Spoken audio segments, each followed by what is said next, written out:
All right, let's talk about something we've all felt. Have you ever done everything perfectly? Followed every single rule, given it 100%, and still failed? It's just this devastating feeling, right? And for people in really high-stakes jobs, it can literally be a career ender. So today, we're going to dive into this incredibly powerful lesson on how you survive when your absolute best just isn't enough. So to really get this, I want you to step into the shoes of a senior resident. We'll call him Dr. Amrit. And this is all happening on his very last shift. Picture this. It's 2:47 in the morning. Dr. Amrit has just called the time of death on a 45-year-old mother of 3. You can just imagine the tension in that room is something you could cut with a knife. And here's the thing that's just eating him alive. It was a textbook case. Witness cardiac arrest, immediate CPR, the team response was flawless. Every single intervention was executed perfectly. And yet, the brutal reality is she died anyway. And that right there, that's the disconnect that leads to so much burnout. It's that huge, painful gap between perfect effort and a tragic outcome. So this leaves Dr. Amrit with the one question that's going to define his entire career. And maybe a question you've asked yourself too. How do you survive this? How do you possibly show up tomorrow and do it all over again, knowing that even perfection is no guarantee? And the answer comes from a very unexpected place.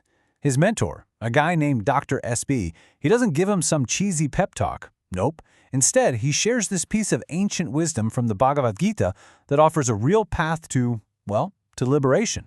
He introduces this concept called moksa. And what's so incredibly powerful about this is how it totally reframes what freedom even means.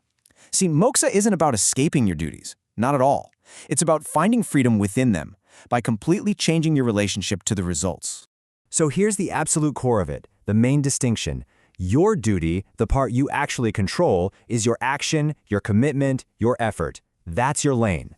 But here's what's not your duty. Guaranteeing a certain outcome. That part, controlling the final result, it's not in your hands. And this whole idea is just captured perfectly in this foundational quote from the Gita. It's a pretty radical way of thinking, right? It says, focus entirely on the quality of your work, and then consciously, intentionally, let go of any claim you think you have on the results of that work. Okay, I know what you might be thinking. This sounds like a nice, kind of philosophical idea, right? But the thing is, modern medical science actually backs this up. It shows why this mindset isn't just some nice-to-have comfort. It's an absolute necessity for survival in this kind of field. And the raw data really shows us why this is so critical. So look at this.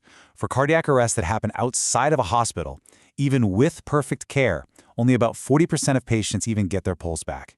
And from there, just 10%, 1 in 10, actually survive long enough to go home. The odds are just fundamentally stacked against you from the very beginning. Okay, so what about inside a hospital? The best possible environment you can imagine. Well, the numbers are still pretty sobering.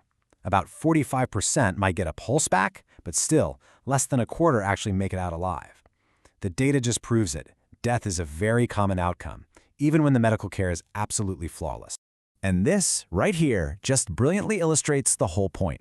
The official medical guidelines, you could call it the modern scientific Bible for resuscitation, they explicitly state that an unsuccessful outcome is not a personal or team failure, as long as the right care was provided. The system itself is telling you there are limits to what you can do. Okay, so knowing all of this, the big question is, how do you actually put this into practice, right? Well, Dr. SB gives Dr. Amrit a simple but really powerful tool. It's a 3-question framework to use after every single difficult case.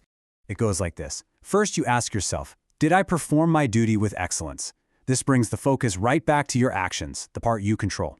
Second, what was beyond my control? This forces you to be honest and acknowledge all those other factors. The severity of the disease, the timing, the patient's own body. And finally, number 3, can I find peace regardless of the outcome? And that is the conscious act of letting go. And what happens is when you start applying this framework over and over again, it creates 2 totally different paths for your career.